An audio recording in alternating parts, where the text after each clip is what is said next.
2 balls and a strike to count on Taylor. Urías fires, swinging a drive, deep left field. It's his way back. Walk the ball. Chris Taylor.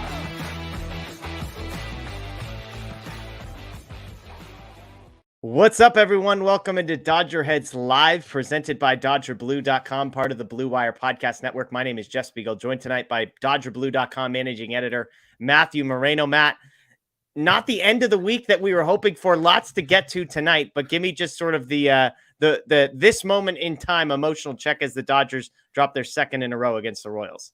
Yeah, they got shellacked. It was an ugly game, an ugly finish to the road trip, but at least it was early, and I haven't exceeded my Twitter rate limit today, so okay. I'm counting those as 2 wins and 1 loss, which, 2 out of 3 I think you'll take. There we go. Lots to get to today. We are going to talk a bit about some quotes Dave Roberts had after the game tonight, which were interesting, to say the least. We are going to talk about where we're at with this team. I'm going to give if you want to be totally pessimistic or if you want to be totally optimistic, here are the 2 explanations, the versions of reality that you would tell yourself, both of which are true. They're just slanted one way or the other, and talking through which of those 2 maybe is more suited to where you and I are today. We're going to talk all-star updates. Dodgers get 5 guys in. We'll talk about the ramifications of that. We'll do some buying and selling. Where are we at with Julio, with Tony Gonsolin, with some of the Dodgers hitters who are struggling, the bullpen, etc. And then, of course, we'll end with the latest on Clayton Kershaw and whether or not he's going to start tomorrow night, Monday night. He's expected to start. Will it be him or Michael Grove with Kershaw heading to the IL? Lots to get to. We appreciate the folks joining us live via YouTube, via Facebook. Thank you all. Thanks to those listening after the fact via our podcast. You can check us out on Apple, Spotify, or Google just by searching Dodger Heads. But let's talk about this Dave Roberts quote that came today, Matt, on Sunday. And this is what he said following Sunday's loss. This is just, I think, the most significant portion of this quote. He said, quote, "Those guys just outplayed us. To be honest, we couldn't keep up." Those guys are the Kansas City Royals, who, after taking 2 out of 3 from the Dodgers, are 25-59. They're bottom 5 in runs scored. They're bottom 5 in runs allowed. They had lost 17 of their last 22 coming into this one. And here we are, the Dodgers manager saying they got outplayed by that team and they couldn't keep up with the 25-59 Royals. Yeah, it's tough. Like on one hand, Dave Roberts is the type of person who will absolutely give credit to the opponent if, they played well. And this isn't the first time he has said a team has outplayed the Dodgers. I think, it's to be honest, we couldn't keep up aspect that kind of changes this. And the portion of the quote that was sort of removed here just for space, to have space for those of you who are watching this on YouTube. He said I think they put the ball in play, basically exploiting. I mean, putting the ball in play isn't necessarily exploiting the Dodgers, but like running the bases aggressively, stuff like that. Like we've seen that before. I'm not really sure what to make of the comment, to be honest, because like I said, I do feel like it's something that Dave Roberts has sort of said in the past. And like one of these comments said, he's not necessarily wrong. And I think, it is also just kind of when he says we couldn't keep up, to me, that's more indicative of just kind of the state of the team right now. And, whether it's injuries, whether it's inconsistent performances, whether it's guys just flat out not meeting expectations, I think that is, maybe what he might be suggesting.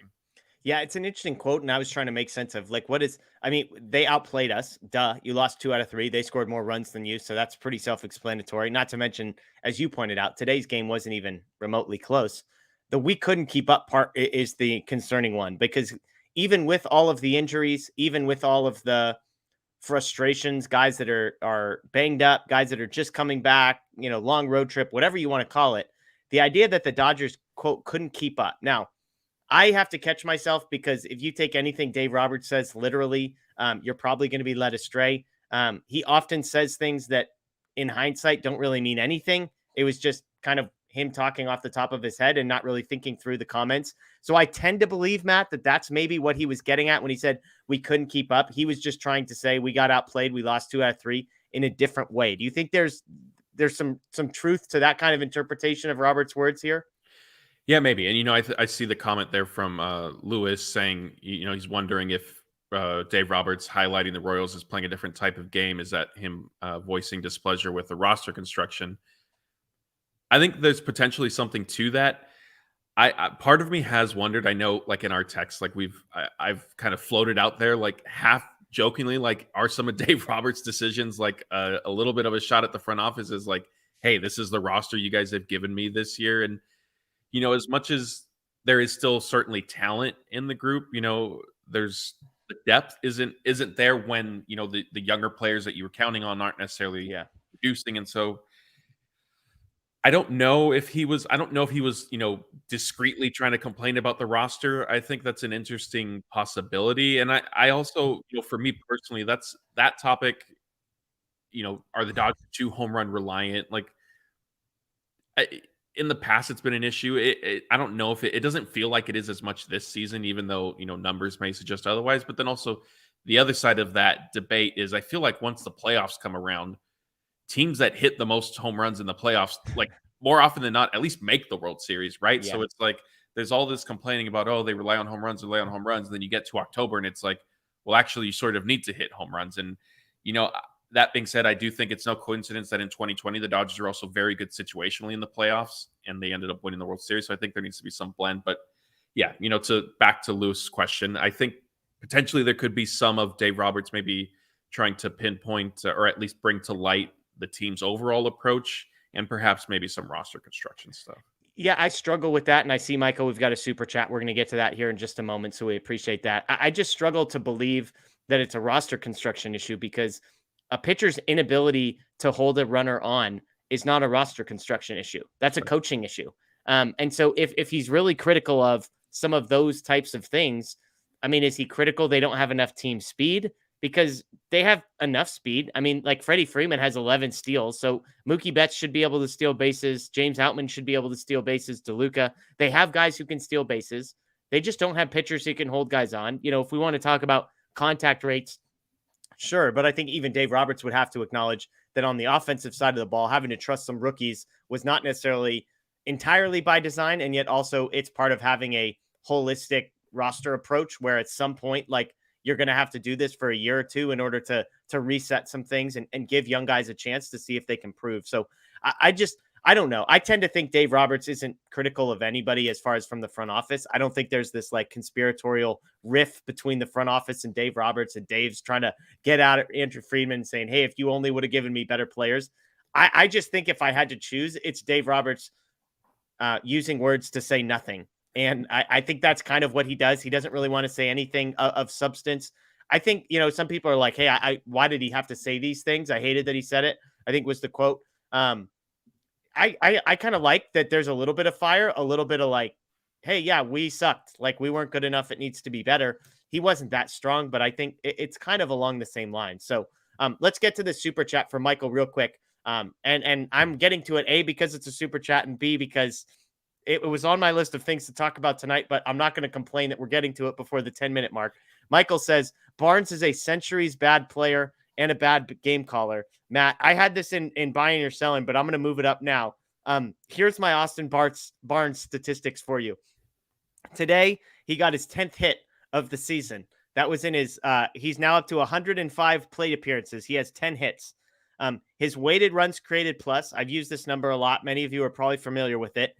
100 is league average. So above 100 means, 110 means you're 10% better than league average. A 90 means you're 10% below league average. Austin Barnes today, after getting a hit, by the way, is up to -2. So I don't know how you can be 102% worse than league average. Austin Barnes is. Among players with 100 plus plate appearances, Barnes is the only player with a negative weighted runs created plus. He's one of only two players whose weighted runs created plus is below 23. So the third worst mark in baseball is 23. So he's 25 points worse than the third worst player in Major League Baseball. His 129 slugging percentage is 61 points worse than the second lowest mark. His 108 batting average is 25 points below the second worst mark, but behind the lowest mark. He has a negative defensive rating. He's one of the worst catchers in the league at the mechanics of attempting to throw runners out. That's pop time, arm strength, etc. I think the phrasing here, a centuries bad player, Matt, is actually appropriate and accurate. And so the floor is yours to defend your guy. Yeah, I mean, there's no defending him. He's had a terrible season. There's been his offensive production has never been his calling card outside of, the 1 year that he overtook Yasmani Grandal as a starting shortstop in the playoffs because he went on a tear. But, it is, century levels bad, basically, unfortunately. And I don't know, is it just, father time, if you will, caught him early. He was never, the most athletically gifted player on the diamond. And now he's a little bit older, and like just some of the skills and power and all that have diminished this season. But yeah, I mean, it's been rough. And, the bad game caller, I don't know. That might be a little harsh.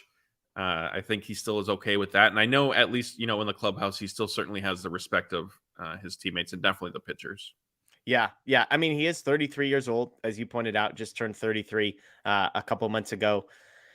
It's tough. I mean, I don't know. The Dodgers have him signed through next season. And yes, it's the backup catcher. He's basically playing 1 to 2 days a week. I understand all of those pieces.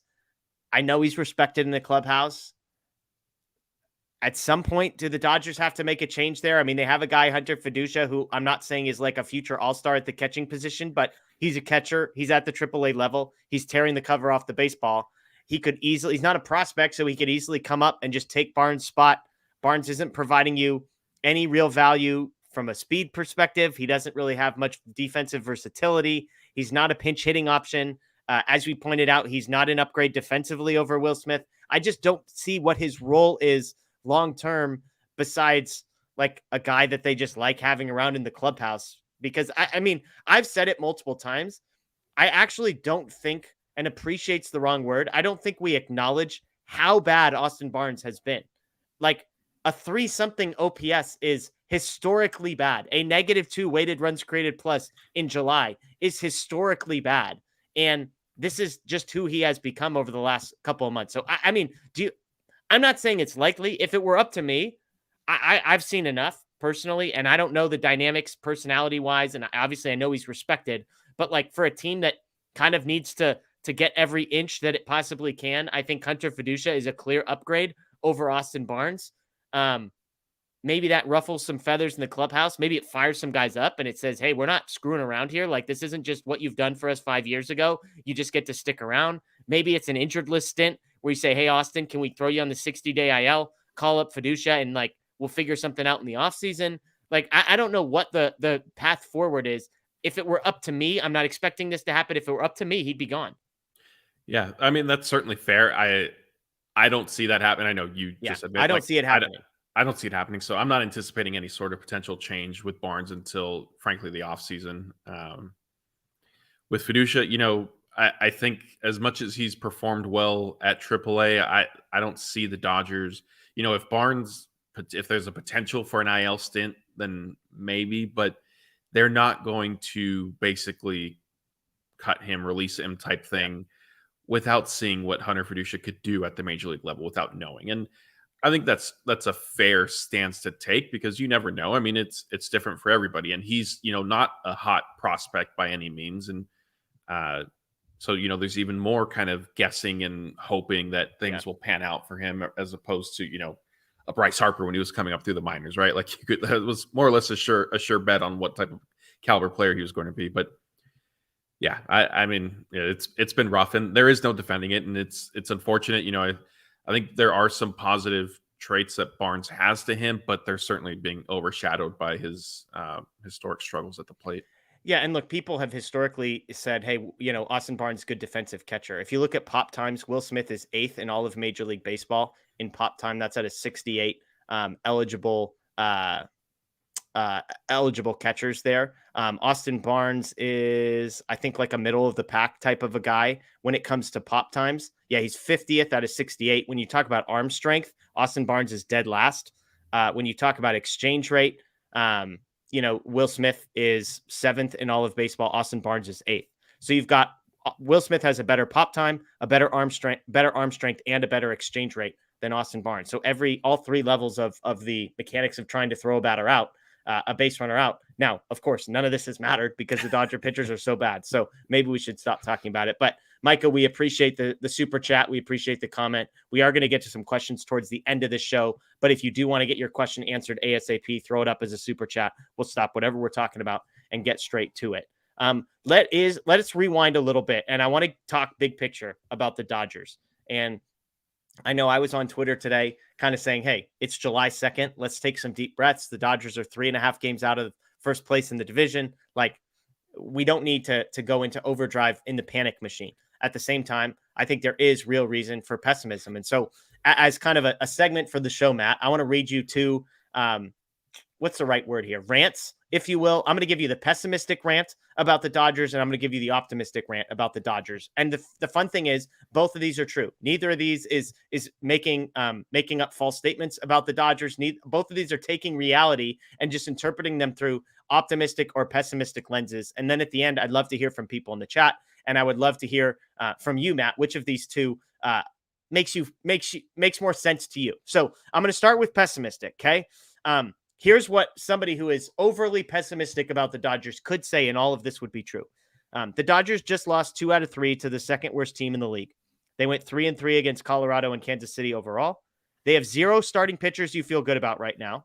There aren't any obvious ones coming back this season who you would feel good about except for Clayton Kershaw. The bullpen has the 6th worst ERA in the league. They have one guy that you feel good about. A second just came back from injury, but he's 36 and has tons of injuries just in the past 12 months. On offense, the top of the lineup is good, but their starting second baseman and starting shortstop are among the worst hitters in the league. Their rookie center fielder is in the midst of a 2-month slump that features an obscene strikeout rate. And oh, by the way, basically nobody trusts the manager. They're tied with the Giants in the standings. They're on pace for a tick under 90 wins, which would be their worst mark since 2012. The front office spent the offseason trying to patch it together and get cute, and it didn't work. The rookies are a year away, but the holes and the needs are here today. For the first time in a decade, it might be time for the Dodgers to start thinking about next year. All of that is true. If you want to be pessimistic against the Dodgers, there's your rant. Let me give you the optimistic side. Here's what an optimist would say about the Dodgers. I see some people in the chat. They like the pessimistic version. Optimistic. It's July 2nd. There's 80 games left in the season. The Dodgers are just 3 games back in the division. And yes, that's not ideal, but 3 games and we aren't even to the All-Star break yet. The offense has scored the 4th most runs in baseball, despite letting rookies figure it out on the fly at both center field and second base. The pitching staff has been decimated by injuries, but will only get better as guys come back healthy and settle in. Really, though, the optimism lies in the group of decision makers who have been guiding the ship since October of 2014. In the 8.5 years since Andrew Friedman took over, the Dodgers have won the World Series and lost 2 others. They've won the division 7 out of 8 times. They have posted the 2 best winning percentages in franchise history. If we're talking about the Los Angeles Dodgers, then Andrew Friedman has posted the 5 best win percentages of the last 65 years. The trade deadline is a month away, and this team has obvious holes, but also plenty of prospect capital to trade. There's almost a 0% chance this is the roster the Dodgers will take into October, and any changes they make will obviously be improvements. Factor in the potential returns of Walker Buehler, Blake Trinan, Dustin May, JP Fireeisen, Ryan Pepio, and Noah Syndergaard. Just kidding. Plus the promotion of more prospects like Bobby Miller and Emmett Sheehan, and this ship will be righted well before the time the postseason rolls around.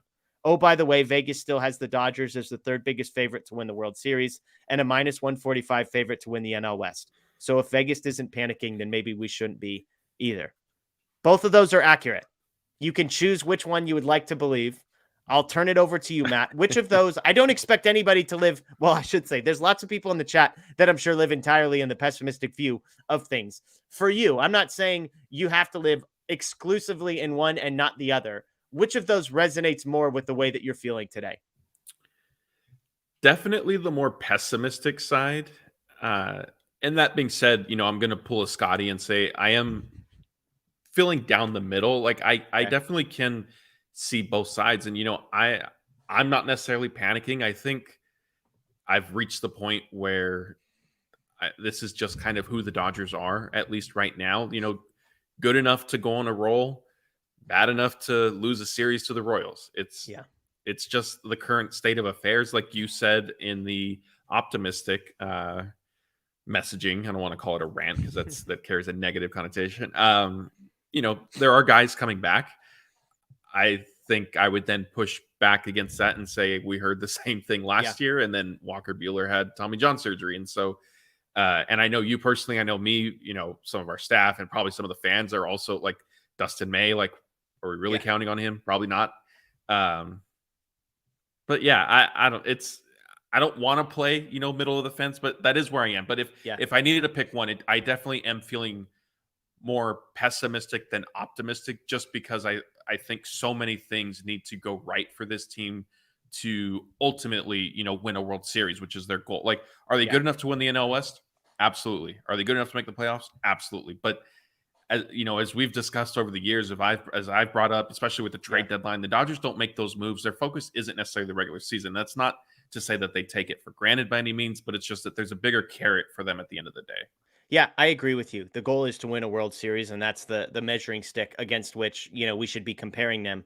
I'm with you. I don't think anybody can live exclusively in one or the other. As many people who follow me on Twitter and have been with us on the show, I'm definitely more in the optimistic camp than the pessimistic camp, although I would push back against many of the things that you did. Like, should we really be expecting anything from that group of Walker Buehler, Blake Treinen, Dustin May, JP Feyereisen? Probably not. I think if you get one of those guys to be even a moderate contributor come postseason time, it would feel like a success. But what I do resonate most with on the optimistic side, and which I think is a whole in the pessimistic side, is the assumption that the roster we're currently looking at is going to be the one that the Dodgers take into the postseason. Like, if we were after the trade deadline and this was the roster, I would be 2 feet in the pessimistic side. But we're not. Like, it's July 2nd. We've got almost a month until the trade deadline. There's 80 games left in the season. And as I've said countless times on this show, the Dodgers have a ton of guys that need to get added to the 40-man roster in the next, 6 months, basically, before the end of the offseason. And they have a bunch of guys on the 60-day IL who aren't even taking up spots. The point being, they've got a glut of prospects who need to be traded, otherwise could be lost for nothing. I mean, of the guys not even on the 40-man roster, Landon Knack needs to be added after the season. Nick Frasso needs to be added after the season. And that's not even including the guys who are already on there. Jose Ramos, Yorby Vivas. They've got tons of these guys. Gavin Stone is on there. Michael Busch is on there. Like, we could just go down the list of guys who aren't even contributing. Michael Grove, Ryan Pepio. All of these guys are on the 40-man roster. And so I think they have the pieces to go out and make some trades. Now, will there be anybody available? We kind of say this every single year, like, oh, well, there's way more buyers than there are sellers. And guess what? There turns out to be some sellers every single year. Heck, even the Dodgers dealt from depth and traded Mitch White and Ross Stripling in the midst of some runs that they were on. And so it doesn't mean it's impossible. But I think the optimistic part for me is that the Dodgers are going to make some moves. I have confidence in that. I have trust in Andrew Friedman, because guess what? Andrew Friedman has literally never failed the Dodger fans in the 8.5 years since he has been in charge. I don't think any of the times that they have lost are directly a result of him. I'm of the belief that the MLB playoffs are a total crapshoot. Like, how many times in the 8.5 years that Andrew Friedman has been in charge have the Dodgers had the best team in baseball? If we were just rewarding the best team in baseball, the Dodgers would have at least 3, maybe 4 World Series titles, and they don't. So to blame him for the way a ball bounces or a decision that Dave Roberts makes, or, the fact that some guy melts down in the absolute wrong moment, I don't think Andrew Friedman has failed in his role. We can make some arguments for, has he failed at the beginning of this season? Maybe. But if he fixes all those things in the middle of the season, then I'm going to be good with him. So that's kind of why I land like sort of 75% in the optimistic side. But the pessimistic side is, I don't think many of the internal solutions that the full-fledged optimist would talk about, I don't know if we can rely on those. Yeah, and I fully agree with you. Like, there will be trades that the Dodgers make. I would set the over-under at 2.5, and I would take the over. Wow. That being said, though, what I am worried about, and I've expressed to you, I won't say privately, but like in our discussions amongst the staff, is are there too many holes that the Dodgers have that need to be shored up? That's my concern. But like you said, the playoffs are a crapshoot. And so, maybe they really hit on 1 or 2 trades and they end up getting hot in October, and, they become the Phillies. I mean, the Phillies didn't finish the job, but they got there. Something like that. Because I do agree with you. Unfortunately, the playoffs, I still think it's best to operate with the mindset and focus of putting the best team and talent together. Like if you ask me, would I rather the Dodgers have this current roster or last year's roster? Yeah. I'm obviously taking last year's, right? Because that team was just loaded with talent, and unfortunately it fell flat in October, but I would still take my chance with that team over this year's group. Yeah. Even with, potential additions, but that's water under the bridge at this point. And so, yeah, we kind of just have to see, kind of try to find beauty in sort of the pain of, some of the losses up until at least a trade deadline. Yeah, no, I'm with you on that. And I think there's fair critiques of kind of the Dodgers roster. I would just say, like, when it comes to you need to win baseball games, a lot gets fixed when Will Smith is starting every day and Mookie Betts is playing shortstop. And all of a sudden, if Chris Taylor's back healthy, like all of a sudden, Miguel Rojas is out of the lineup, Austin Barnes is out of the lineup. And all of a sudden, I think things look a lot better. In that situation, Miguel Vargas might even be out of the lineup if Chris Taylor's playing second base and you've got Outman, Peralta, and Hayward in the outfield. So I think that helps. I think in the postseason, we're talking about 3.5 starters that are really needed. That's a lot easier to find than the 5 the Dodgers are trying to track down right now. So I think that helps them. And then the bullpen, I think, is the wild card. But I keep saying, I just believe there's enough talent in the organization to fill out the bullpen, whether it's guys that are currently at AA, guys that are at AAA, guys that are starters, whatever it might be. I think you can find enough guys who are hard throwers with nasty breaking stuff, guys who have started to find it maybe in the last couple of weeks. And so, again, I'm not saying, hey, don't do anything. The roster's fine. I'm just saying, like you, can the Dodgers go out and get an outfielder who can hit lefties? I think they probably can. Can they get somebody who, even if it's just a competent 4th or 5th starter that just can eat innings in the next 3 months and just be like a 4.5 ERA guy? It doesn't. He's already have to on be the roster. It might be. It might be. Although he's probably in the number 2 or number 3 spot right now in the rotation. But like if they can find that, then it takes some stress off the bullpen. Can they add one bullpen piece? Like I just think there's all these things they can do around the fringes. So again, if we fast forward a month from now and the Dodgers haven't made any meaningful changes to the roster and the health updates of Buehler, May, Treinen, Feyereisen, Pepio are all still pessimistic, then I think I'm going to be singing a different tune. But I'm sort of give Andrew Friedman the benefit of the doubt. I think that's the summary for me, Matt, is give Andrew Friedman the benefit of the doubt. There's 80 games to play. A lot can happen. I am not worried about a 3-game deficit in the division to the Arizona Diamondbacks today. I'm not. And again, I land where Vegas is still giving you plus money on the Diamondbacks to win. So like Vegas is not in the business of losing money, and they're unbiased here. They are just looking at the numbers, whatever their leans are. And they're telling you, if you think the Diamondbacks are going to win the division, you can have plus money to do it. And so that has to mean something, right? That has to mean something. Yeah. I mean, the saying is Vegas always knows, right? Always, they always win. Yeah. Friedman deserves certainly some benefit of the doubt, especially with respect to the trade deadline.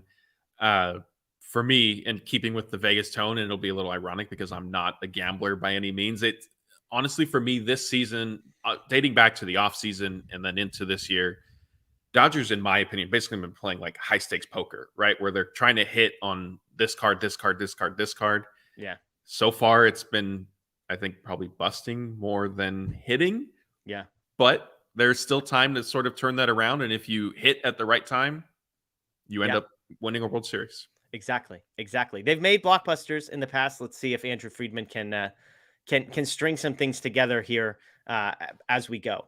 Okay, let's switch gears here. Let's talk some positive news for the Dodgers before we get back into some of the guys that are struggling. 5 Dodgers selected to play in the All-Star game.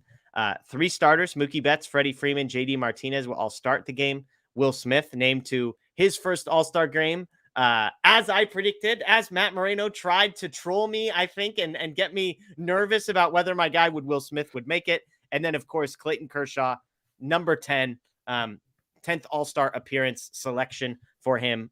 Whether he ends up pitching in this game remains to be seen. But look, all the negativity that we just talked about, 5 All-Stars, nothing to shake your head at.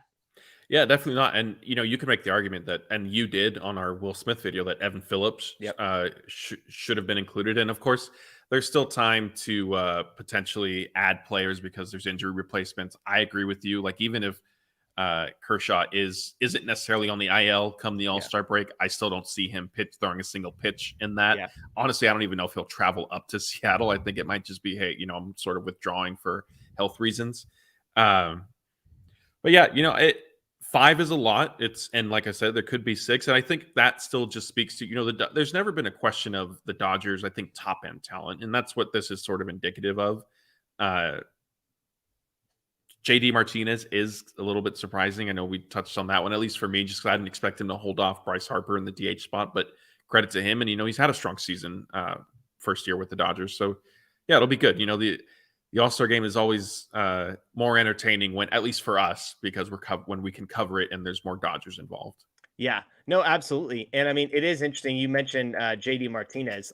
If we're going to criticize Andrew Friedman, we do have to acknowledge that choosing JD Martinez over Justin Turner has been a wild success. He's been much better than Justin Turner. He got a smaller contract than Justin Turner. So as unpopular as that decision may have been in some circles on the field, it has worked out incredibly well. David Peralta, that signing, as we're going to talk about here in a moment, continues to trend in the right direction. Jason Hayward is another signing that continues to look good. And so it hasn't been all failures for the Dodgers front office. And that's kind of reflected in some of these decisions. They bring back Clayton Kershaw, again, another all-star. I don't necessarily think Andrew Friedman deserves credit for that. I think that's just, does Clayton Kershaw want to play baseball? Does he want to be a Dodger? If the answer is yes, then I think you or I could have signed him to a contract, because we would have said, here's the blank space, just write a number there and sign at the bottom and we'll call it good. So exciting stuff here. Also, Mookie Betts going to be in the home run derby. We joked about this the other day. He said his goal is just not to finish last. I will admit, as we look at the home run derby field that is starting to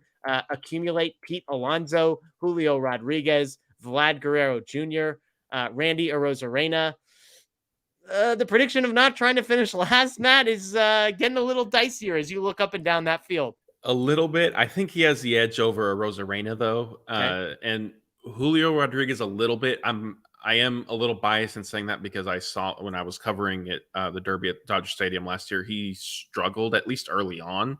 Yeah. And now some of that could have been just first time jitters, which, now Mookie is going to have to sort of deal with.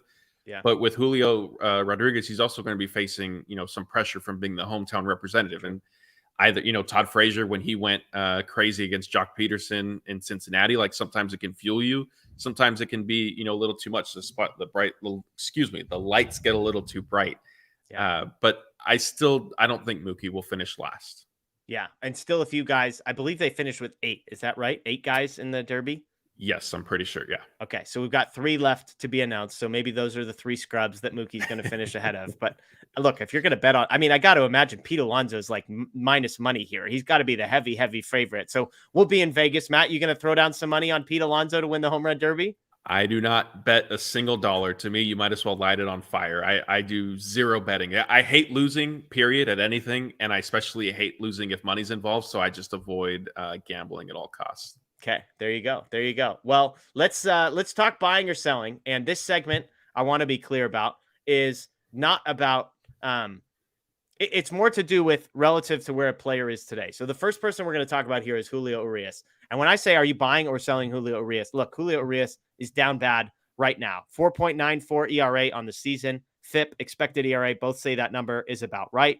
The question is, Matt, as we dive into his numbers here, and I'll give you a little bit more, are you buying or selling his stock where it stands today? If his stock is at $2 today, are you buying Julio's stock or are you selling the shares that you have? Here's the latest in his return from the injured list: 3 innings, 6 hits, 2 walks, 5 earned, just 2 strikeouts. Positive, allowed just 2 hard hit balls all night. The first inning alone, he allowed 5 runs. The 4 hits he gave up in that inning were 106 mile an hour off the bat double, hard hit ball, a 69 mile an hour single, a 64 mile an hour single, and a 71 mile an hour single. So some bad luck for Julio there, but did just get on the pessimistic side, just 5 whiffs on 37 swings.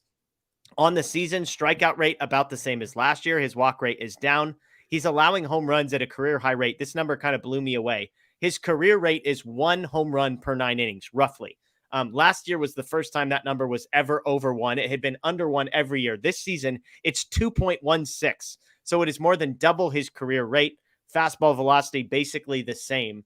Where Julio's stock is today, are you buying or selling from here on out? Do I already have some? Can I hold it? You can hold if you want. If you think I mean, like, yeah, I guess a hold would count as a sell. I'll say if you don't have any, are you buying some or are you holding out? No, I'll sell it then in that case, Okay. because I definitely don't want more. If we're operating under the standpoint of I already have some, I'll just keep it, because I would imagine selling, I'm not going to get very much value. But if I need to pick between literal buy and sell, I will sell, just because it's been a little too long of a stretch of kind of the same sort of issues. And I know, like you alluded to, the Royals start specifically a lot of bad luck, a lot of soft contact. But like you said, there also wasn't a ton of swing and miss. And, the home run rate, I think it's a little skewed in the sense that he hasn't pitched, in my opinion, he hasn't pitched deep. He hasn't provided as much length in his starts, right? Yeah. So his innings pitched are lower, and so when you're allowing more home runs, and I think the Cardinals start specifically when he gave up 4 and 3 in a row, are really hurting him. But also is that kind of just who he is, against the Royals again. Like Dave Roberts did his in-game interview with the Fox broadcast, and it was, I think, in the second inning, and he said, yeah, we're hoping to get Julio through the third, and then we'll turn it to the bullpen. And I was thinking, man, like, sad state of affairs, right? When you're talking about Julio Urías, hopefully getting him through the third inning. Yeah, and part of that was pitch count. I think he had only gotten up to like 60 pitches in his rehab assignment. So clearly they kind of rushed him back because of the state of the Dodgers rotation. And I think for me, that's the optimistic side of Julio is, look, this was about as bad of a scenario as it could have been for Julio. You've got small buildup coming off of the injury. You're dropped into a place where you limit hard contact, just 2 hard hit balls all night. And yet you give up 3 hits of like expected batting averages that are terrible. You're not giving up any hard contact, and yet you're giving up all these runs. So I think I just refuse to believe that the small sample size of what we've seen Julio, like I know that sometimes with pitchers, it's not a slow decline. It's not a linear decline. It's just a cliff. I just refuse to believe that Julio is at that cliff, and that this is the drop off to a 5 ERA guy is just what it's going to be. I think he still is limiting hard contact. I mean, you look at his StatCast, 85th percentile in average exit velocity, 80th percentile in hard hit rate. He's not walking guys, 90th percentile in walk rate. He's getting guys to chase, 79th percentile. Everything else is basically below average, though. The expected numbers are all below average. The barrel rate, the strikeout rate, the whiff rate, the velocity, all below average. And so for me, I would buy from the perspective of, I think from here on out, he's like a 3.5 ERA pitcher. I don't think this is a guy who's going to be like Cy Young award-winning Julio Urías. I don't think that was ever sustainable. I just find it impossible to believe, Matt, that he's going to be a 4.5 to 5 ERA guy from here on out. I just think he's going to limit hard contact. I don't think he's going to be dominant, but I think he's going to be good, but not great. Yeah, I mean, if you put a pinpoint at this date and through the rest of the regular season, is his ERA below the 4.5 or 5 that you just mentioned, perhaps? But is his season already sort of lost, that his ERA maybe is going to stay at or above those marks potentially? Yeah. And I think 2 things can be true. I don't know. Was he going to be maybe the Cy Young pitcher that maybe not. I mean, yeah, fine, that's fair. But I also don't necessarily think that this season means that he absolutely has fallen off a cliff for his career. It could honestly just be a bad season. And if we get to the end of the year and this is kind of the season that he had, we could look back and say, was it, not to blame the World Baseball Classic by any means, but was his preparation a little bit different because of that? Did that ultimately have a ripple effect, unintended consequences, if you will? Who knows? Time will tell. This is the type of content we need. We need Moreno saying, hey, here's the issue. His issue is he played in the World Baseball Classic. I like that. I mean, I'm not going to, it's not that strong. I'm not saying it. I'm not saying it either, though. Right. I'm just wondering, like, is that good? Because like, it doesn't necessarily make sense. Like his trajectory was trending, very clearly upward. Yeah. And again, was there some regression to be expected? Sure. Yeah. But like you said, it's odd that his struggles have been so pronounced and for so long so far this season. If it was, kind of Clayton Kershaw-esque, where maybe it was 3 or 4 starts sort of this type of subpar performance, then okay. But Julio really hasn't been that great all season long. Yeah, and look, there are people that are going to say, hey, he's been outperforming his metrics for 3 or 4 years. You look at his FIP, which is kind of a predictive measure. Last season, his ERA was 2.1 and his FIP was 3.7. What I would say is even 3.7 is a pretty good number. And then I think, again, that's where he kind of settles into. I don't think it's going to be regression to the mean where, okay, it was 2.1 last year. It's going to be 5.6. Again, I don't think he's going to be the dominant guy who's striking out 12 batters. I think his MO is just limiting hard contact. And I can't tell you exactly how he does that, but when you look at expected ERA, which is based a lot on that batted ball data, there's a reason his expected ERA has always been low, even though he's not an elite strikeout guy.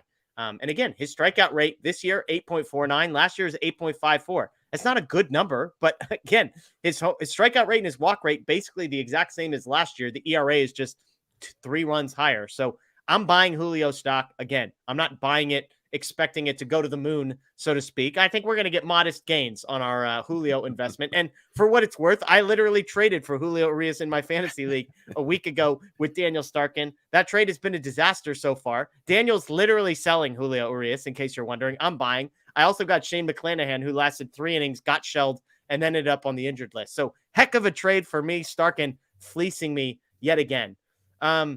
Next up, speaking of struggling pitchers, let's talk Tony Gonsolin. I do a weekend preview series with the guys over at RotoWire every week. And every week I'm asking Jeff Erickson, hey, is this the week that Tony Gonsolin bounces back? And I think he just looks at me like, this guy ain't bouncing back. The metrics have never been that good for him. Again, here are some numbers on Gonsolin: 3 2/3, 6 hits, 3 walks, 4 earned, 3 strikeouts today. Funny story, the fastball velocity, which has been a storyline all along, was actually up today, almost a mile an hour up, and yet still just 7 whiffs on 40 swings. He's allowed 15 earned runs in his last 3 starts. That's across just 14 1/3 innings. On the season, 3.30 ERA, so different scenario from Julio. He was so good that the ERA is still low. The strikeout rate is down. It's the 32nd worst mark out of 150-ish pitchers with 50 innings. The walk rate is up. It's the 35th worst mark out of the same group of pitchers. So the numbers aren't in Tony Gonsolin's favor so far. We know about all the questions. Are you buying or selling Tony Gonsolin at the level that he is currently at? Yeah, real quick before I answer that, I saw Laura saying, I think, good job, Daniel, for that trade. What Jeff left out is there's collusion accusations. Claims. Yeah. So I don't know how people can claim collusion when the 2 pitchers that I get back, Freddie Freeman was also included in the deal. It's a keeper league, so this is more complicated than I can fully explain. But 2 of the 3 guys that I got back in the trade have been terrible since the trade. Julio and McClanahan literally cost me 2 categories this week. So if we colluded, it's the worst example of collusion in the history of the world, which I suppose can't be ruled out. Yeah, I feel maybe the baseball gods are intervening there. But anyway, back to this. Gonsolin, the regression here, I think, was much more expected and predictable than with Julio Urías. I still think it's been more extreme than I would have anticipated, but I'm definitely selling here. It's just been unfortunate. I mean, obviously his ankle sprain in spring training, and then the weird kind of stuff with recovering between starts, but there's some smoke, but he's not injured, but he's okay. And then Dave saying, heading into his last 2 starts, actually, we've turned a corner. Basically, he's recovering well all of a sudden. I don't know if he is or isn't. It wouldn't surprise me if that was Dave just, looking to cover for his players so that he stops getting asked, what's going on with him? How is he recovering each time? But yeah, I mean, it's been rough. And I mean, you could say that about multiple starting pitchers, unfortunately, for the Dodgers. So, it's not necessarily picking on Gonsolin, but fact of the matter is the Dodgers went into this season counting on him to be, at least similar to the all-star caliber pitcher that they saw last year. Yeah. I wonder, Matt, do you think some of these pitchers have been put into hard spots because of the performance of the team around them? I just wonder on a day like today, is Gonsolin have to bear a little bit more pressure than he normally should? I've argued that I think Gonsolin and Bobby Miller over the last couple of weeks have maybe been put into situations that were unfortunate because of the state of the bullpen and needing to shoulder a little bit more there. I'm not making excuses. My ultimate thing on Gonsolin is as a guy who's always been pro Gonsolin, I'm starting to sell. I don't think, again, I think he's probably, I don't know if he's who you're referencing. I think he's like the 4.5 ERA number 5 starter that's on the roster that you just need That was Syndergaard. Syndergaard? Oh God, 4.5. You think Syndergaard's a 4.5? Good Lord, Moreno, we need to do a drug test over there if you think Syndergaard's getting the ERA under 6. You really believe in the Mark Pryor magic over there if you think that's where we're at Syndergaard. I think Gonsolin's the quintessential number 5 starter. Can you get this guy? I think in a perfect world, he probably would have gone on the 15-day IL, taken a breather, just rested the arm a little bit and got built back up. I don't think they could have afforded that. And so he's had to kind of pitch through it. I think he's a league average starter. I think he's like a number 4.5 type starter. I think this is a bad stretch. I don't think it defines who he is, but I also, I think this is more closely related to reality than, the all-star that we saw a year ago would be my answer on Gonsolin. Let's fire through these because we do have a few more things to get to, and we're already at the 46-minute mark. Let's get to the bullpen. Buying or selling the bullpen. I don't have a ton of stats. I know the bullpen was terrible, and then they were back, and then Blake Williams said they weren't back. Is the bullpen back, Matt? The bullpen is not back, unfortunately.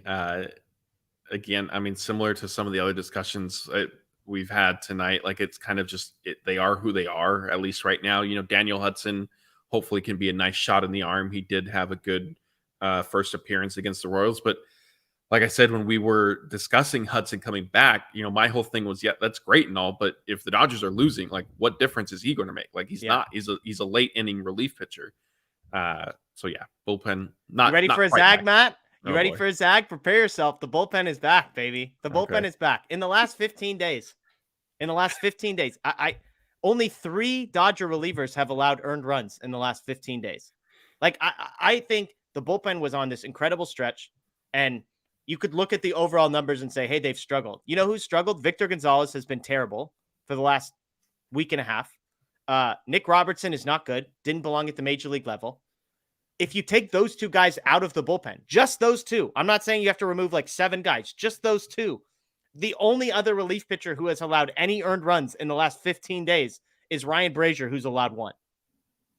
So I just think the last couple weeks, it's overblown on the bullpen because Victor Gonzalez has been terrible, who, to be fair, Victor Gonzalez isn't nobody. He's pitched well this season. It's not like he's, like Nick Robertson, I think, belongs in his own category of a guy that's like, oh, no way, Nick Robertson gave up runs. Who could have seen that coming? Like, I think Nick Robertson, take Victor Gonzalez out. In an ideal world, both guys that aren't pitching high leverage spots. Ryan Brazier, I mean, I'm honestly shocked he's on the roster. He's been fine. He throws a bunch of strikes. This is just what I'm getting at. Like, the number of earned runs these guys are giving up have all been attributed to two pitchers in the last 15 days. So that's where I'm at. I think somebody posted in the chat the last 11 days, the bullpen's got like a 1-point-something ERA. I'm guessing that was before today's game when Victor Gonzalez yet again got shelled. Almonte, for what it's worth, had 0 earned runs today. So that's kind of like, we could get into earned runs versus actual runs allowed. But I just think I'm not saying I'm buying the bullpen because of how low this is a freaking penny stock based on the comment section over here, based on Moreno. I'm investing my child's college fund in the Dodgers bullpen because I think at worst, Matt, this is a league average bullpen at worst. And they're currently like the 6th worst bullpen in the baseball. I think at worst it's league average. I think it's going to get better. I think once you remove some of these spare parts, the Nick Robertsons of the world, and replace them with Daniel Hudson, I think this is a really strong group that's going to be fun. So there you go. How's that for a take? I think that, it's fair to say when it's framed that way, but my counter would be if you take out Victor Gonzalez, if you take out Nick, like somebody has to pitch those innings, right? And so Daniel then Hudson, baby. Well, now, but there's no saying that, if even, Caleb Ferguson, if he had to then go back-to-back games because you weren't using Victor Gonzalez, would he have not given up runs? Like, obviously we don't know that. And so that's kind of the only pushback I would give to you. Ferguson's back, baby. Look, Ferguson's it is back. I will give you that it's certainly encouraging that some of the high leverage guys the Dodgers are counting on have not been to blame of late. But I think I still need to kind of see it. It's been a long season of the same sort of roller coaster, and so that's why I'm not fully convinced. And I think what I will absolutely push back is your belief in them being league average at worst, because at worst, baby. I mean, we've seen this bullpen basically near rock bottom. So kudos I agree. Kudos no more to you for having Vesia. that Vesia's confidence. long gone. Nick Robertson is long gone. We're refining the list down here. There we go. All right. Next up on the list, Austin Barnes, I'll say this. I bet on Austin Barnes to get 0 hits and the bum freaking gets a hit. I plus 115 to get no hits. I was like, this guy's hitting 100. This is easy money. Of course, first at bat, freaking single to right field. Unbelievable. I texted a friend who's into betting. He said plus 115 is like the most absurdly, like the worst odds he has ever seen for a guy to get 0 hits. Like most guys are like plus 300 to get no hits or something like that. Austin Barnes was plus 115. So, I don't know. I mean, it can't possibly be worse than it is right now. Like maybe we're buying a little bit. I mean, he's not a real contributor. So we hashed that one out. Let's get to a couple more guys here. Miguel Vargas entered today, 2 hits in his last 47 plate appearances, 6 walks. So he was 2 for 41 with 6 walks. Did go 1 for 3 today. Batting average down below 200. He's at 199. The OPS of 679. I mean, look, compared to some of the other guys on this list, 679 feels luxurious. So where are you at on Vargas? He going to figure this out at some point this season? I'm buying because I think the prospect pedigree, the hit tool, all that stuff is still there. And if it continues to go south, I always have good old Scotty who believes in his guy that I could offload some of this stock to if I need to. Yeah, there you go. Scotty will be buying forever. I'm with you. I think this is the floor. I'm not saying he's going to be an all-star level player by the end of the season. But again, 679 OPS, like whatever. If we can get that to like 720, that's acceptable for a rookie year that's been a massive struggle for the first half. Next on the list, Miguel Rojas. Among guys with 190 or more plate appearances, Rojas is the 3rd worst offensive player in the league behind Gene Segura and, wait for it, Tim Anderson, the solution at shortstop, actually worse than Miguel Rojas. Rojas has a 52 weighted runs created plus, again, 48% worse than league average. Also, for context, about 1,000% better than Austin Barnes. Defensively, I thought this was interesting. He's 45th percentile in outs above average, according to StatCast. 0 outs above average. Defensive runs saved has him as the number 8 defensive player in all baseball, but basically, 1 WAR player defensively. So, like, all this to say, the defensive stats do not love Miguel Rojas. One of them has him league average. The other one has him very good. My point is he can't hit. He's been, I would say, good, but not great at defense. I predicted this before the season. I mean, he was the 3rd worst hitter in baseball last year. So now he's the 3rd worst hitter in baseball this year again. I don't know. Like, this is exactly what the Dodgers signed up for. Yeah, I'll buy this one. I think he's had a little there's been some improvement with his at-bats recently. And I buy it also with the understanding of what the expectations are, right? Like I'm not expecting him to be a 275 hitter at shortstop. I think defensively he's been pretty good. Yeah, I mean, we ready for Mookie Betts at shortstop every day, Matt? It's time. Once Chris Taylor is back, like once they're a little bit healthier, then yeah, I mean, I will be at that point. Definitely by the playoffs. By the playoffs, Mookie basically needs to be starting at shortstop or second base every single game. There we go, baby. He's on board. All right, we're going to end on a positive note before we get to Clayton Kershaw. Buying or selling David Peralta. The weighted runs created plus for Peralta is up to 96. You might say, hey, that's below average. Why are we hyping up a guy with that? It's because this number was like down in the Miguel Rojas territory about a month ago.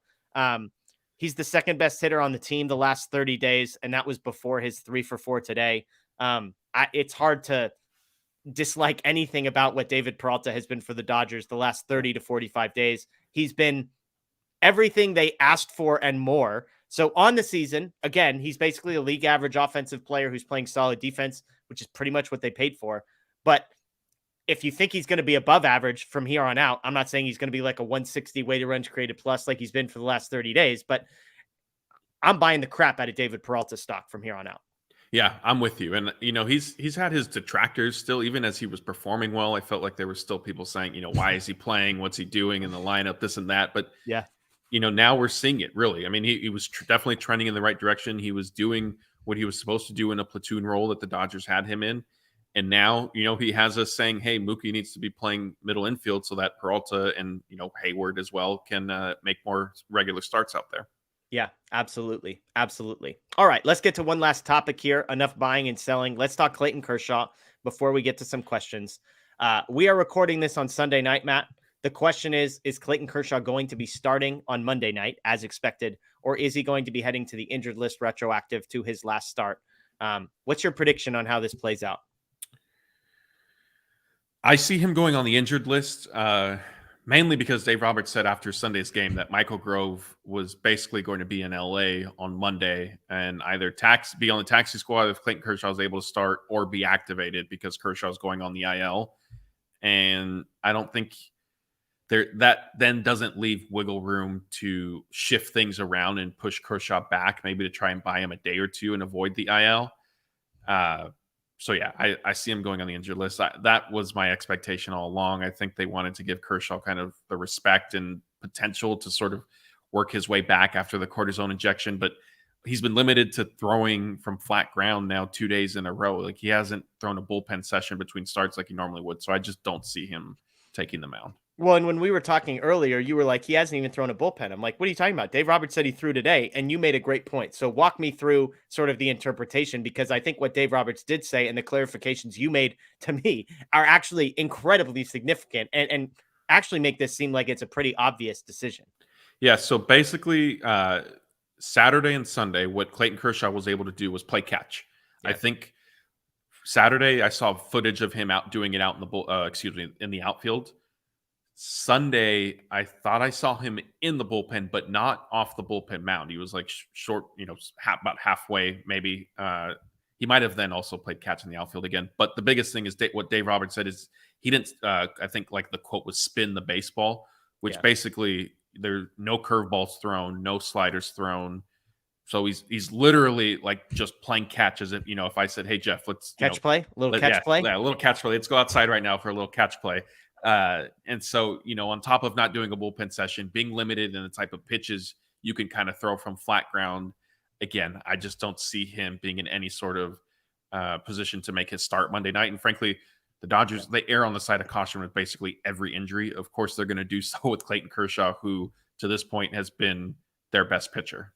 Yeah. And by the way, coming off of Julio and Gonsolin giving them absolutely no length, which do you feel better about if you need somebody to pitch some innings tomorrow? Is it Clayton Kershaw with a bulky shoulder, or is it a guy in Michael Grove who, for better or worse, they basically don't care about? And they say, hey, if he gives up 6 runs in the first 3 innings, they can look at him and say, enjoy the 4th, Michael. We need 8 more outs out of you. So keep tossing it, bud, and hope for the best. I can't imagine he pitches tomorrow, Clayton Kershaw. I would be shocked. It doesn't make any sense for all of the reasons we've talked about basically the entirety of this show. It's a long season. Take 1 start off, go through the All-Star break. You can be activated as soon as the All-Star break is over. And if the shoulder is fine, then you missed 1 start. And if it's not fine, then you've avoided worse injury and you've set yourself up for the potential to be healthy at the end of the season. This is a no-brainer to me. To your point, if he hasn't even thrown a bullpen and he hasn't thrown any breaking stuff, like, what are we even doing here? So anyways, there's your Clayton Kershaw update. I'm sure if you're watching this Monday or listening to this via podcast, there might be an update on Clayton Kershaw. I would imagine, middle of the day, would you say expect, like once the team shows up, or I suppose if the Dodgers just make a move? Yeah, it could be 1 o'clock would probably be the earliest I would say we're going to get it. It could be anywhere from like 1 to 3-ish. And, the other thing with Grove too, is even if he is who is filling in for Kershaw, it might not even be a start. He's just, all that Dave Roberts said was he would be the bulk guy again. So they could use an opener and then, like you said, have Grove pitch, 4 or 5 innings, even if he has to wear 1 or 2 at the end. Yeah. All right, let's get to some questions. Michael wants to know, are we ready to trade Gonsolin and Muncy in the offseason when their trade value is still high? He must have missed our buying and selling segment because I don't think anybody thinks Tony Gonsolin's value is high. Maybe higher than it will be, is what he's saying. It's an opportunity to get good prospects, players to fill our organizational needs, i.e. third, shortstop, and outfield. I could see Tony Gonsolin getting moved in the offseason because of the depth of starting pitching that the Dodgers have, as ridiculous as that sounds, given where they currently are. I think he's more valuable than Mitch White, but maybe he's closer to, and look, the guy that they got from Mitch White, Nick Frasso, is like destroying in AA. And we've got a video coming out with Justin Lorber soon, and he has a pretty high view of Nick Frasso. We'll just put it that way. But I could see them moving him for a Ross Stripling type value because he's probably more valuable to other teams than he would be to the Dodgers. I don't see Muncy having much trade value outside of the Dodgers. Do you? No, I don't. And, the only thing I'll add with Muncy is I've I brought this up recently too. What I'm not necessarily sure of, and I think could be potentially an interesting decision, is what the Dodgers do with their team option on Muncy for next year. But in terms of a trade, like I don't see that happening. And it's worth pointing out for Max Muncy, by the way, that like as bad as the batting average is, if you look at weighted runs created plus, which is a stat that takes everything into account, he's 13% better than league average. He's got a 113 weighted runs created plus. So I know it hasn't been pretty. And if you're a batting average person, you really don't like the 193 at the beginning. But as I pointed out, as silly as it sounds, he has a higher on base percentage than JD Martinez does. And he's still slugging the ball plenty because he's got all those home runs. So he's got an OPS of almost 800 with 18 home runs. I know the defense has been bad. I'm not defending everything about Max Muncy. I'm just saying for an above average offensive player, it's not the end of the world. You pointed it out. They do have a $10 million club option on him next year. That's not a very big number. So think about a 1 year. Would you sign Max Muncy to a 1 year, $10 million deal in the offseason? I think things would have to go way, way, way, way, way south in the next 3 or 4 months to say, hey, that's a bad contract. They shouldn't be signing up for, especially depending on what JD Martinez does. I mean, whatever. We're getting into so many hypotheticals, but JD Martinez, a free agent at the end of the year. Could you move Muncy to DH, et cetera, et cetera, et cetera? All right, let's get to some questions. David wants to know, is that a 4-lane highway behind you, Matt? You've got some nice shades. I saw some people walking, so I hope it's not a 4-lane highway. Yeah, no, not a highway, just kind of one street going one way, if you will, and then there's like a business park, so then there's another lane going the other way. Got it. Roy wants to know, do you think Hader over Phillips for the All-Star was deserving? Look, Hader's really good. Evan Phillips doesn't have the counting stats that traditional baseball people like. Josh Hader's really good. Like, I don't know. I don't think they really went crazy wrong with any of the relievers. Like, do I think Phillips is in the same conversation as Josh Hader? Yeah. Do I think like one is clearly more deserving than the other? No. And so I think Hader probably gets the nod because he's an actual closer. That's my take. Yeah, and he has the name brand, and whether that's because he's a closer and or the electric stuff. It's not. It's his fastball obviously pops, and it gets it gets on highlights and stuff like that. I agree with you. It's not. I think Evan Phillips was deserving of an All-Star game selection, but I don't think he was necessarily snubbed per se. Hader has a 1.2 ERA this season, so like I can't really argue with him being on there. Michael wants to know, do the Dodgers trade for another starting pitcher? They should try to bring back Cody Bellinger because he is a good defensive outfielder. I'm going to say pass to the second piece of that. No thanks to Cody Bellinger. I think James Outman is basically Cody Bellinger out there. Not as good defensively, but a heck of a lot cheaper. And, I know that the offense hasn't been around, but I'm fine. I'm fine in center field. I don't think Outman is the greatest thing in the world, but I'm not the biggest Cody Bellinger believer either. I think they do. I've said all along, I think they do trade for a starting pitcher. I think they find a way.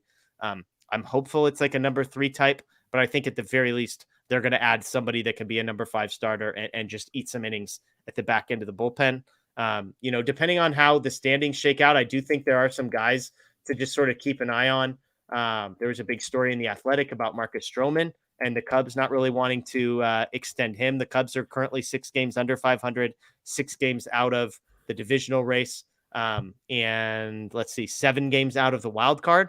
So Marcus Stroman, last year of his deal, he could be an interesting name, and I think he'd be an impact arm who would fit nicely from a performance perspective. Cost wouldn't be crazy high because the Cubs aren't really interested in re-signing him anyways. It doesn't sound like expiring deal. So I think he's the type you could maybe acquire for some of those guys already on the 40-man roster, kill 2 birds with 1 stone. So I think they had a starting pitcher, short version there. That was a long version. Excuse me. Let me clarify. That was the long version of yes. Yeah, I agree with you. And I think, you should just indulge Michael a little bit and say, hey, make it a package deal. Just throw Bellinger in while you guys are at it. I agree on the starting pitcher. I think Stroman could be an interesting add. I think, though, the Cubs might be able to get more than what the Dodgers might want to trade. But, that stuff, these conversations are always hard, right? Because until the market is sort of set, can't really predict what's going to necessarily happen. To the Bellinger, would you trade Michael Busch for Marcus Stroman? Ooh, probably. So, I mean, that's the interesting one. That's a top 50 prospect that's kind of on the fringes. And, I think if you're the Dodgers, you'd love to be able to get him for less than Michael Busch, like packaging, a Ryan Pepio and, Eddie's Leonard and, Yorby Vivas, like those types of players, I think would be more ideal. But anyways, that's an interesting type of a trade. A Bush for Stroman swap would be interesting. Yeah, it's not my preferred choice, but I could stomach it if it comes to that. Yeah. All right. Ederico, I asked this a few weeks ago. Now we're halfway. Where do you see the Dodgers finishing? I don't see them as a playoff team. I would be shocked, capital, all caps, shocked if the Dodgers don't make the playoffs. I still think they win the division. I'm not as confident today as I was 4 months ago about that, but I side with Vegas. I think they're the favorites to win the division. I think they're going to win by 2 or 3 games, though. I don't think it's going to be a blowout. Yeah, I'll agree with that. You think they win the division? I think so. Wow, there we go. Positive Matt on camera. I like to see that. Let's see if we got a couple more questions here. Scrolling through. Oh, a lot of people asking the same questions over and over again. Here we go. This is a good one. BC, thanks for asking. If the Dodgers miss the playoffs, what organizational changes happen? So you and I both don't think they make the playoffs. If they don't make the playoffs, no, we think they do make the playoffs. We think they will make the playoffs. Thank you for clarifying. We think they do make the playoffs. If they were to not, if we're both wrong, what organizational changes would happen? I.e., is Dave Roberts back? Is Mark Pryor back? Is Robert Van Scoyoc back? Is Andrew Friedman back? I mean, I'll say I don't think anything changes. Yeah, unless it's awful. Unless they finish 10 games under 500. I mean, but even then, I think it needs to come with the caveat of how it happens. Right? Yeah. Look, like injuries can't be an excuse. They aren't an excuse, but they are a reality this year. And so if the Dodgers fall short of expectations and Walker Buehler never comes back, Ryan Pepio never comes back, Blake Treinen, maybe never comes back. Like all that stuff is going to be factored in. Again, we've I don't know if it was BC who has asked us this question before, but we've been asked about, potential organizational changes. If the Dodgers had a historic season last year and not only flamed out in the playoffs, but did so against a Padres team that they have thoroughly dominated. Yep. If there were no changes after that, I don't see, missing the playoffs type thing being enough. Again, because of kind of the factors and the different aspects that would have probably played into that. Yeah, I love reminding people Dave Roberts has the best win percentage of any manager in Major League history, in case you're wondering. So take that for what it's worth. And he's one short of 700 career wins. The Dodgers, he keeps calling the wrong plays, though. He's not telling the Dodgers to run the, hey, get me my 700th win play. It's true. All right, here's a good question to go out on. BMR asks, favorite 4th of July foods? I'm thinking 4th of July cookout. So tomorrow, for example, there's a barbecue happening in my little cul-de-sac. So burger, hot dog, probably yes to both. Give me cheese on my burger. Give me whatever, probably not vegetables at a cookout. We're probably just doing cheese and like ketchup and mayo. That's my mix, a little homemade Thousand Island. Hot dog, give me ketchup, mustard. If that's what we're going, standard stuff, I'm going with that. I love macaroni salad, but I love like Hawaiian food macaroni salad, not like the crap they sell at the grocery store. I like real like Hawaiian food macaroni salad. So if we're just taking the best version of macaroni salad, that's great. Store-bought potato salad, it's a take it or leave it situation. How hungry am I? What situations are what are my options? But if it's there, I'll eat it. No complaints. Love potato chips. So crushing some potato chips. So I'm just thinking cookout. I see Laura has got ribs here. She's got carne asada. Like I'll go eat wherever Laura's 4th of July plans are. I'm interested because it's apparently better than mine. So I'm good with all of it. It's just cookout food is what I'm imagining. Not a baked beans guy. So no thanks to baked beans, but yeah, I'm good with just about anything. It's not like a 10 out of 10 food holiday, but it's, cheeseburger and hot dog. I'm not complaining. Yeah, I'll probably be much more simple than you. I'll definitely go cheeseburger. You could throw a hot dog in there, probably some chips. Outside of that, I don't know if there's anything I absolutely have to have. It's tough for me to, I'm going to be at the stadium this year, so it's tough for me to kind of get in that mindset. Dodger dogs. There you heard it. You heard it here first. Moreno's having a Dodger dog. He just said he's having a hot dog. Actually, I see Michael mentioning hot links. I am a big fan of hot links, but I don't know how common those are at 4th of July, cookouts, barbecues type thing. I feel like hot dogs are typically the go-to, but definitely sign me up if a hot link is there. And I do agree with carne asada, some tacos, but again, I feel like hamburgers and hot dogs are always the easiest thing to just do. And so that's what it ends up being. There you go. There you go. Well, hey, everybody, we appreciate you joining us tonight. A couple notes for the coming days. First of all, we do have a draft preview coming on our YouTube channel with Justin Lorber. So that'll be a lot of fun at Future Dodgers on Twitter. He's got tons of great content getting us ready for the MLB draft. I love all drafts. I pay basically no attention to the MLB draft because it's impossible with like thousands of high school kids and junior college kids and college kids trying to figure out who's eligible, who's going to sign, etc. Justin does a great job getting you ready for that, which is coming up on July 9th during the All-Star break. So also some rumors of guys that the Dodgers might be connected to. There's like 4 different mock drafts that all have the Dodgers selecting the same player at number 36. So interesting stuff there.